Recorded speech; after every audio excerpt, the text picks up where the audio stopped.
So a binomial has 2 terms. A trinomial has 3 terms. So initially, we should have 6 terms before we combine like terms. I'm going to do this a certain way.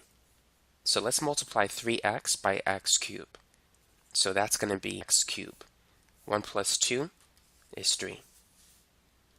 Next, let's multiply 3x by 3, and then we're going to multiply x by negative 5, which is negative 15. Now, let's move on to the negative 4. Let's multiply negative 4 by x squared.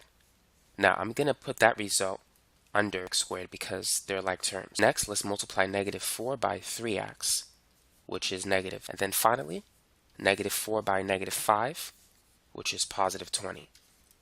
So notice that I have a total of 6 terms. 3 and 3 gives me 6. So anytime you multiply a binomial by a trinomial, you're going to get 6 terms initially. 2 times 3 is 6. Now here we can bring down the 3x cubed. Next, we can add these two. So positive 9 plus negative 4, or simply 9 minus 4, that's going to be 5. So we have 5x squared. Now let's combine these two. Negative 15 plus negative 12, that's negative 27. And so this is the answer.